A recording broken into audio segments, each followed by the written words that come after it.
Hello everyone, study point channel के अंदर आपका हार्दिक स्वागत है। आज हम जानेंगे डब्ल्यूबीसी के बारे में।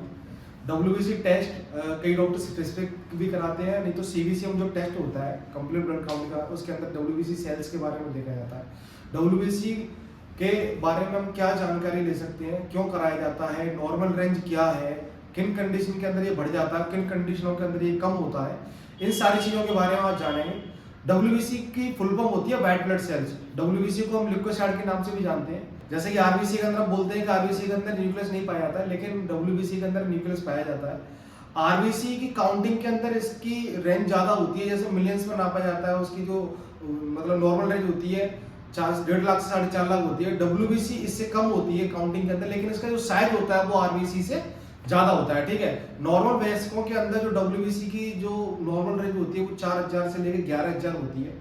ठीक है, श्वेत रक्त कणिकाएं होती हैं, व्हाइट ब्लड सेल, जैसा कि इसको नाम से ही प्रदर्शित होता है। डब्ल्यूबीसी का मोस्ट काम जो होता है वो होता है कि हमारी बॉडी को प्रोटेक्ट करना। ठीक है, जैसे कि कोई बाहर फॉरेन पार्टिकल्स है, कोई भी बैक्टीरिया है जो कि हमारी बॉडी के अंदर एंटर करता है, तो डब्ल्यूबीसी का कार्य ये होता है कि उससे हमें बचाती है। ठीक है, जैसे कोई फीवर वगैरह आ जाता है, वो किन कंडीशन में आ जाता है, बाहर का कोई बैक्टीरिया वगैरह अगर हमारी बॉडी के अंदर मतलब चला जाता है तो वो हमारे शरीर के अंदर क्या इन्फेक्शन क्रिएट करता है। तो डब्ल्यूबीसी की क्या करती है कि उसको प्रोटेक्ट करना है बॉडी को, तो फाइट करती है। फाइट करने में क्या हीट जनरेट होती है, इस कारण से आपने देखा होगा फीवर वगैरह आ जाता है। ठीक है, तो डब्ल्यूबीसी का जो मेन काम होता है वो होता है हमारी बॉडी को प्रोटेक्ट करना। डब्ल्यूबीसी दो प्रकार की होती है, एक होती है ग्रेनुलोसाइट और होती है अग्रेनुलोसाइट। ग्रेनुलोसाइट और अग्रेनुलोसाइट में क्या अंतर होता है? ग्रेनुलोसाइट वो होती है जो कि डब्ल्यूबीसी सेल्स के अंदर जो साइटोप्लाज्म होता है उसके अंदर ग्रेनुल्स पाए जाते हैं, छोटे छोटे डॉटेड्स होते हैं, उनको ग्रेनुल्स के नाम से जाना जाता है। ठीक है, तो इसलिए ग्रेनुलोसाइट बोला जाता है। ग्रेनुलोसाइट के अंदर क्या क्या आता है? न्यूट्रोफिल्स आती हैं, एसिनोफिल्स आती हैं और बेसोफिल्स आती हैं। इनके कार्य डब्ल्यूबीसी की जो सेल्स होती हैं उनके अलग अलग होते हैं, मुख्य कार्य अलग अलग होते हैं। जैसे कि न्यूट्रोफिल्स का जो कार्य होता है वो ये होता है कि हमारी बॉडी के अंदर जो भी फॉरेन पार्टिकल उनका भक्षण करती है, मतलब उनको फाइट करती है। एसिनोफिल्स के अंदर क्या होता है कि एसिनोफिल कभी भी मतलब एलर्जी वगैरह होगी किसी को तो वो काउंट बढ़ जाता है। ठीक है, एलर्जी वगैरह के अंदर देखा जाता है, जैसे बोलते हैं एसिनोफिलिया हो गया। ठीक है, ऐसी बेसोफिल्स का है। बेसोफिल क्या करती है? बेसोफिल का मेन कार्य ये होता है कि हाइपर सेंसिटिविटी के अंदर ये एक्टिव होती है। अब आती है अग्रेनुलोसाइट की बात। अग्रेनुलोसाइट होती है, जैसे कि मैं ग्रेनुलोसाइट के लिए बताया कि इसके अंदर क्या होता है, जो डब्ल्यूबीसी सेल्स होती हैं उनका जो साइटोप्लाज्म होता है उसके अंदर, तो ग्रेनुलोसाइट में क्या है कि ग्रेनुल्स पाए जाते थे। अग्रेनुलोसाइट में ऐसा नहीं होता है, इसके अंदर ग्रेनुल्स नहीं पाए जाते हैं। इसमें भी दो सेल डिटेक्ट होती हैं, वो होती हैं लिम्फोसाइट और मोनोसाइट। लिम्फोसाइट का मुख्य कार्य होता है कि हमारी बॉडी को प्रतिरक्षा प्रदान करती है। ठीक है, और मोनोसाइट का कार्य ये होता है मेन कि जितनी भी डैमेज टिश्यू होती है उनको रिपेयर करती है, और रिपेयर करने के बाद में भक्षण करने का कार्य करती है। ये तो बात होगी डब्ल्यूबीसी के इंट्रोडक्शन के बारे में। नॉर्मल रेंज मैंने आपको बताई थी 4,000 से लेकर 11,000 होती है पर एमएम की में इसको नापा जाता है। ठीक है, अब ये देखा जाता है कि डब्ल्यूबीसी किन कंडीशनों के अंदर बढ़ जाती है।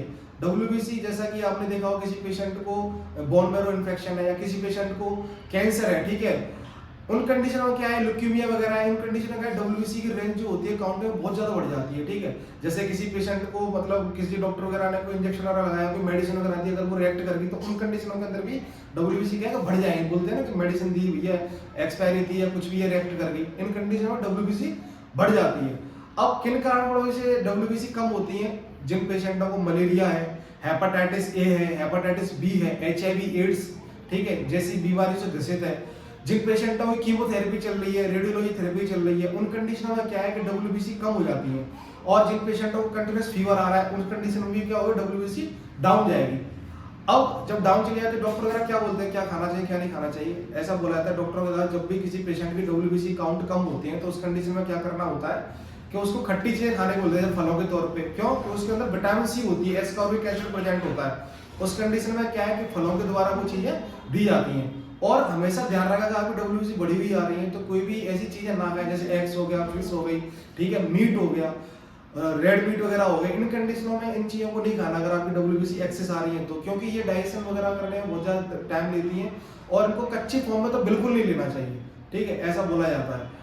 ये सारी वीडियो थी हमारी डब्ल्यूबीसी के बारे में। आई होप आपको समझ में आई हो। अगर आपको मेरी वीडियो अच्छी लगी मेरे चैनल को लाइक करें, शेयर करें, सब्सक्राइब करें। आपका दिन शुभ हो। Thank you.